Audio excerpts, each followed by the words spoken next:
منها لكل كمال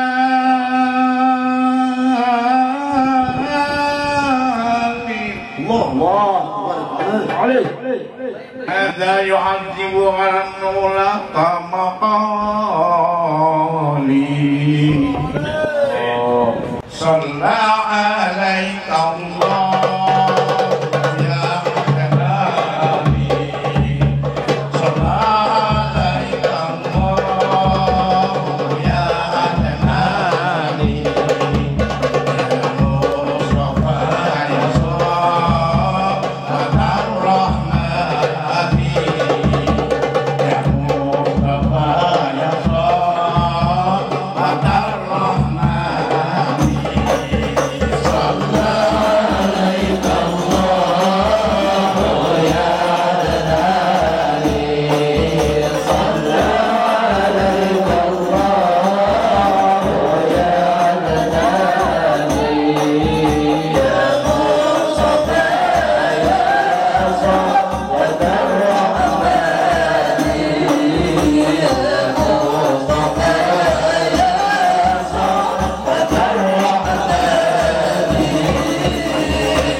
Allahumma shalli wa sallim wa barik. Masyaallah, masyaallah. Masyaallah. Allah habibi an takuna mun'aman wa nahnu ala jam'i al-qada nataqallabu.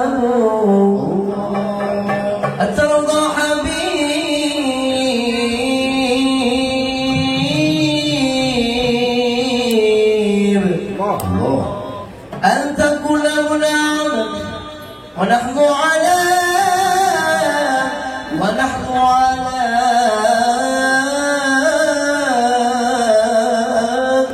جمع القضاء نتقلب. النبي صلوا عليه صلوات الله عليه.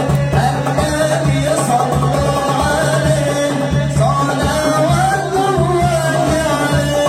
وينال البركة كل صلى عليه. النبي صلوا عليه صلوات الله عليه.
Inilah dari Nabi Mustafa Rasulullah sallallahu alaihi wasallam. Wa Syekh Abdul Qadir Jalani, wa Syekh Ibnu Athaillah. Syekhul Fatihah.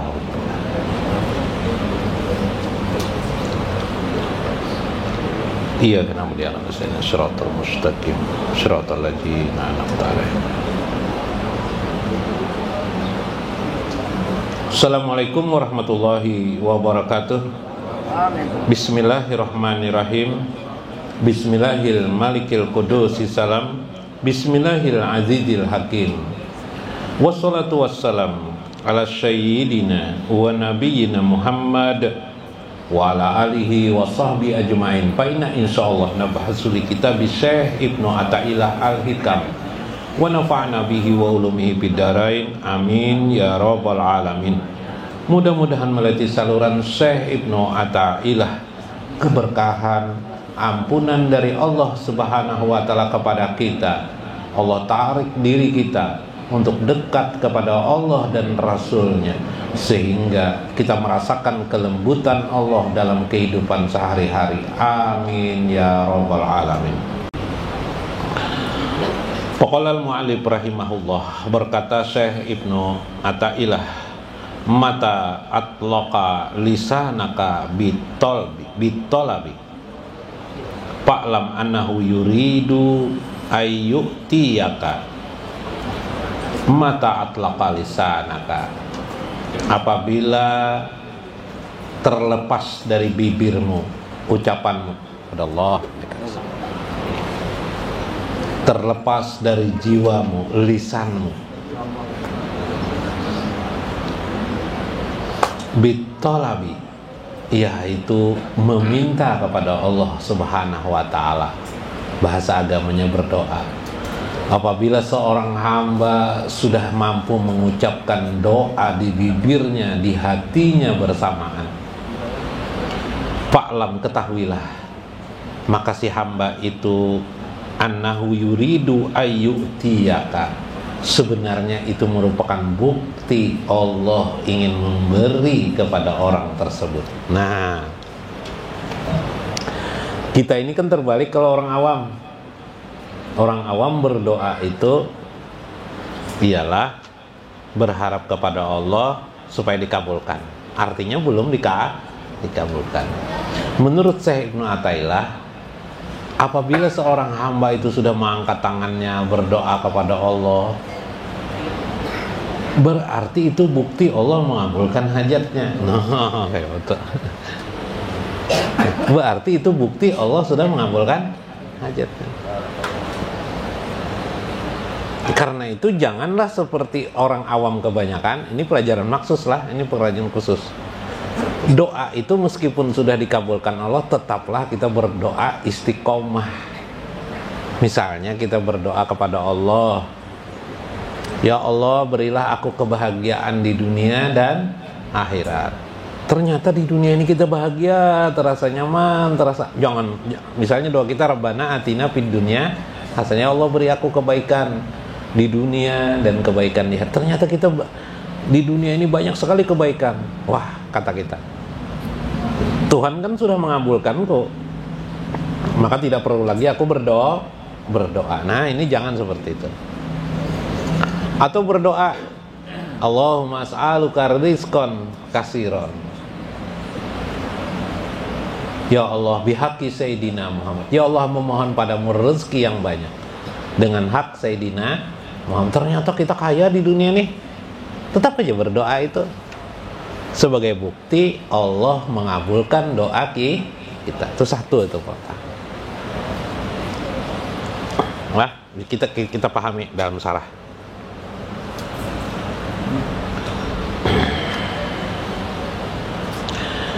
Tetapi ketahuilah, ai bi anna hala anhu uqdatas samtil lati uzi bihal istighna bil aghyari wa adamu ru'yatil ibtiqari. Sesungguhnya doa itu adalah keadaan hati yang mengikat kita kepada Allah Subhanahu wa ta'ala. Rangkaian seorang hamba dengan makhluk itu dapat dilihat apakah seorang hamba itu memiliki hubungan dengan Tuhannya atau tidak. Itu dapat dilihat bagaimana dia melakukan bukti bahwa dia berdoa kepada Allah. Artinya seorang hamba itu punya Tuhan, bisa dilihat dia itu berdoa atau tidak, kan gitu. Sebaliknya, ingin melihat Tuhan itu memberi kepadanya atau tidak, lihatlah apakah dia berdoa kepada Tuhannya atau tidak. Makanya ulama-ulama kita dulu melewati notes Imam Al-Ghazali dalam kitab Ihya Ulumuddin, memberikan amalan habis sholat. Biasanya kita membaca wiritan, iyalah, la ilaha illallah wahdahu la syarikalah lahul mulku wa lahul hamdu yuhyi wa yumiitu wa huwa ala kulli syai'in qadir. Kalimat syahadah ya, atau kalimat penyaksian kita tentang keesaan Allah. Kemudian kita berdoa, Allahumma ajirna minan nar, Allahumma ajirna minan nar, Allahumma ajirna minan nar 7 kali. Ya Allah, hindarkan kami daripada sengatan api neraka. Berarti kalau itu bisa kita amalkan terus-menerus, itu bukti pertanda kita tidak akan diajab dalam api neraka. Kalau diajab pengguru aja palu kayak Pak. Gua gair membacanya itu tuh, paham lah. Nanti diamalkan, nanti tidak diamalkan. Nah, ya lah, gua gair atau tidak istiqomah. Nah, tidak istiqomah itu pertanda ada kemungkinan diajab orang di api neraka nanti.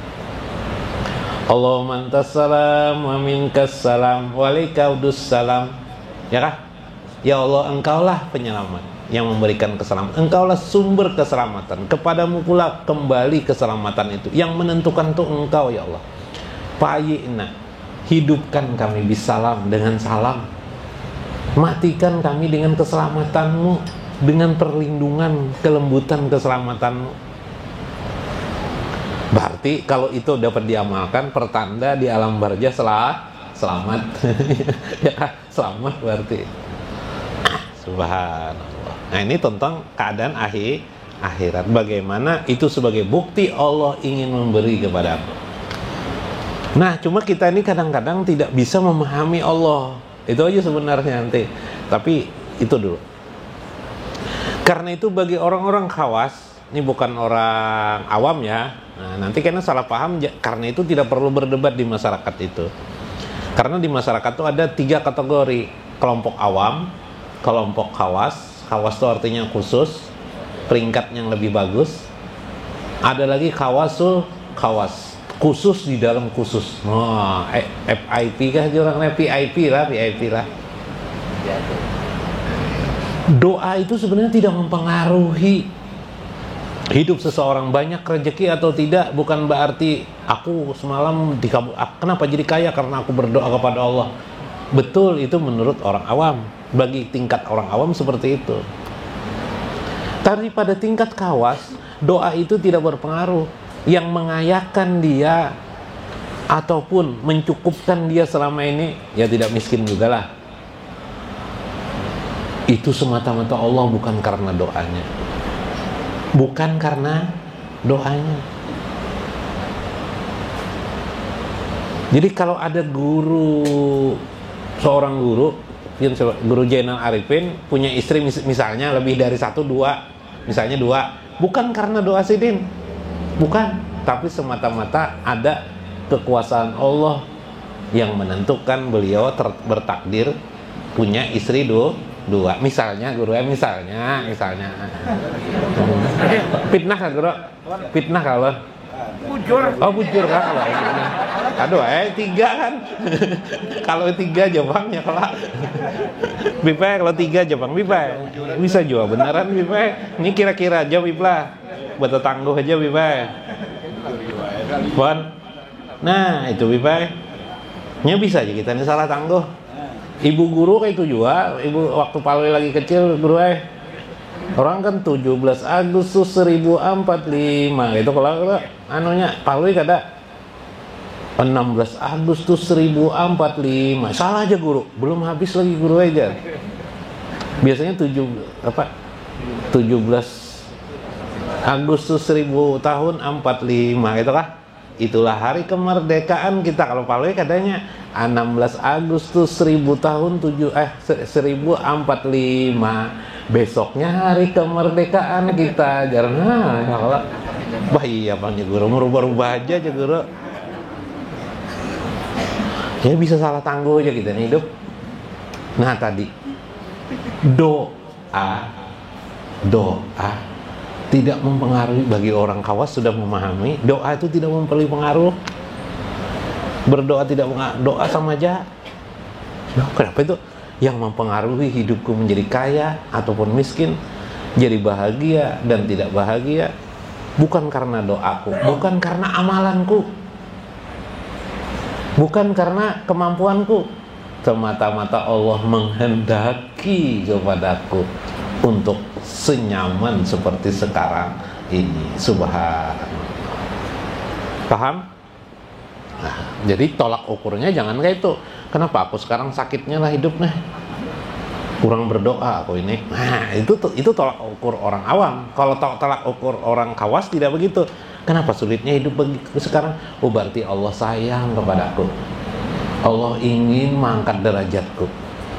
Nanti dikayakan Allah, Nah, putarannya belum sampai lagi. Nah, jadi sangka baik terus kepada Allah Subhanallah.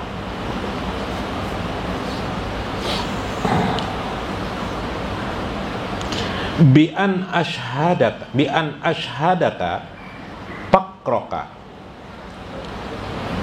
wa faqataka hatta tahu kunta iza jaka da'iyan bilisanil ittirari.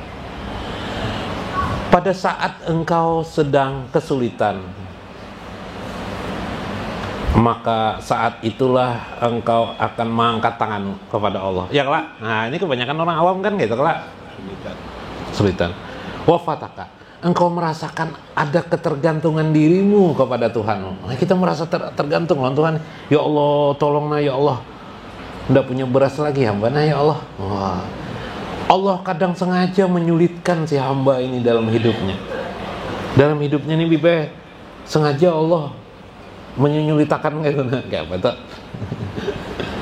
Sehingga akhirnya si hamba merasakan keadaan penderitaan. Lalu akhirnya dia, kepada siapa lagi aku minta tolong? Mendatangi kawan yang punya uang. Sekali datangi kawan sama aja kita ngincar kawan. Sakit juga sekarang ya kawannya kelak. Nah, aduh Pak ini butang nggak bisa apa. Akhirnya kita mengangkat tangan. Ya Allah, tolong hamba, beri hamba rezeki yang baik. Ya lah. Maka keadaan itu menjadikan engkau melihat kepakiran dirimu, bahwa kamu adalah orang yang sangat bergantung kepada Allah. Wa faqataka, saat itu terlihat dirimu begitu berharap, bergantung kepada Allah Subhanahu wa ta'ala. Tidaklah, maka saat itulah Allah menyelamatkan dirimu dari kesombongan, keangkuhan. Yalah, subhanallah. Coba lihat orang kaya, karena dia kaya meminta lagi dengan Allah. Nah, udah minta lagi Bibai. Ngambil berkahnya aja seorang jarang dikabulkan, seorang ini sudah semua anjar. Wah, ada ya kalah. Nah, itu keadaan orang kaya kebanyakan, nah tidak semua aja. Jangan tersinggung orang kaya lah. Fa'lam annahu yuridu ayyutiyaka. Demikianlah engkau harus mengetahui, pemberian Allah kepadamu itu multidimensi, multi pendekatan yang sifatnya mendekatkan dirimu kepada Allah, simultan sifatnya.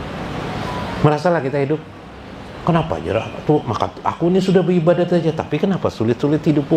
Oh, itu pertanda supaya engkau mengangkat tangan kepada Allah. Tapi aku sudah juga aja guru ajar palu mengangkat tangan dan berdoa kepada Allah, tapi belum juga lagi dikabulkan Allah. Bisakah kita dawam tetap mengangkat tangan? Bisakah kita istiqomah terus menerus mengulang tanpa putus asa meminta harap kepada Allah? Masalahnya kita ini biasanya 2-3 kali berdoa merasa tidak berhasil, hambar dilepas amalan, ya lah. Amalan rezeki jago guru, masih ya. 2-3 minggu amalkan pinak tidak kelihatan, lapas lagi, tangkap lapas. Nah, ayyuh salulaka maktubuka lisidqil wa'di bi ijabati du'a minal mattari wallahu la yukhliful mi'ad. Maka hasil dari semua yang engkau harap itu pastilah janji Allah kepadamu, mengabulkan hajatmu. Allah itu mengabulkan hajatmu. Inilah gambaran syariat orang awam antara Allah dengan Tuhannya. Sambil juga Allah mendidik orang khawasnya di hadapannya. Dia ada orang awam, ada orang khawas. Orang awam tadi merasa tidak punya, merasa ittirar, merasa terpaksa sudah melihat keadaan kayak apa nih. Nggak ada punya Bib, baras lagi Bib, uang, sakit, hidup, keperluan anak menuntut. Kebetulan istri 2 pulang. Nah, tuntutan kuat bener lah, paksa mangkat tangan. Ya Allah, ya Rabbi. Ya lah, bagi seorang awam, dia mendekatkan dirinya kepada Allah, berharapnya doa itu terkabulkan. Orang khawas, mangkat tangan juga. Dia merasa senang dengan melihat dirinya bisa mengangkat tangan ini, berarti Allah sayang kepada dirinya, berarti Allah memperhatikannya, berarti Allah memberi kepadanya. Di mana dia tahu? Melewati alamat dia dapat melantunkan doa kepada Allah Subhanahu wa ta'ala. Paham ya lah? Nah, kawapian terus menerus beramalan, ndak ada memikirkan apa lagi. Apa amalan? Kurang amalannya malah ya lah. Dawam ini berzikir. Makanya zikir begitu juga. Makanya dalam Al-Quran itu,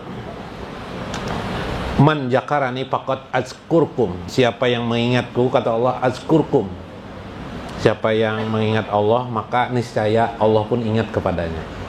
Itu kan berarti siapa yang ingin tahu Allah itu ingat kepadanya atau tidak, gampang. Kayak apa caranya? Berzikir kada tidak kita. Bila kita rajin berzikir kepada Allah, berarti saat itu kita mengingat Allah kan zikir itu. Berarti saat itu Allah sedang memperhatikan dirinya, mengingat pian. Jangan lihat lagi apa-apa. Jangan lihat johir, jangan melihat tipuan johir. Kemiskinan itu tipuan johir aja kan, kekayaan itu tipuan johir aja, wanita yang cantik itu tipuan johir aja. Ya lah, mati juga akhirnya. Ya lah, nang miskin mati, yang kaya mah mati. Presiden bisa mati, rakyat juga bisa mati. Tuan guru bisa mati, kiai haji juga bisa mati. Nah, yang bukan kiai juga mati. Semua itu adalah tipuan demi tipuan. Maka ketika kita bisa berzikir, apalagi sampai meneteskan air mata, ya Allah, dekat benar Tuhan dengan kita tuh. Orang berzikir saja ingat kepada Allah, Allah berarti membuktikan dia ingat kepadanya. Apalagi sampai meneteskan air mata, berdoa kepada Allah, ya Allah, ya Rabbi, ya Rabbana taqabbal minna. Yalah, lembutnya berdoa. Ya Allah, ya Rahman, ya Rahim. Coba lihat doa Nabi Ayub. Nabi Ayub itu 80 tahun. Selama 80 tahun jar Nabi Muhammad, beliau tidak pernah lam ya'su, tidak pernah berbuat maksiat.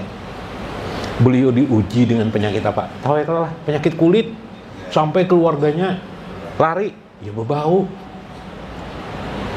badan nih. Kalau sekarang nih kayak diabetes tuh, nah diabetes tuh bisa buruk lah.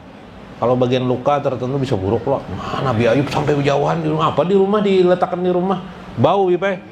Akhirnya Sidin mengasingkan diri. Apa kata beliau? Ya Rabbi, ini masanya duru wa anta arhamur rahim. Ini orang kawasul kawas nih, orang tingkat tinggi nih, adalah mengeluh lontuan dada. Rabbi, memang benar hambamu ini sedang tidak bisa didustakan. Memang hamba sedang dur itu sedang kena mudarat. Tapi tetaplah hatiku melihat engkau itu. Wa anta arhamur rahimin. Aku melihat engkau, tetaplah tidak bergoyah hatiku. Engkau adalah Tuhan yang maha pengasih lagi maha penyayang. Tidak dihiraukannya penyakitnya. Bahkan minta sembuh aja tidak baik. Masya Allah. Yang diperhatikannya musyahadah. Ini orang kawas lah. Yang dilihatnya Allah sebagai rahmat baginya, sebagai maha pengasih lagi maha penyayang. Ya, dustalah Nabi Ayub, turunlah sedikit ya kalau lah. Nah, nang kawa aja lah, nang kawa tadi itu tingkat maksus. Mudah-mudahan bermanfaat. Mudah-mudahan dalam hidup ini dapat kita maknai maksud daripada Syekh Ibnu Athaillah. Wallahul muwaffiq ila aqwamit thoriq. Assalamualaikum warahmatullahi wabarakatuh.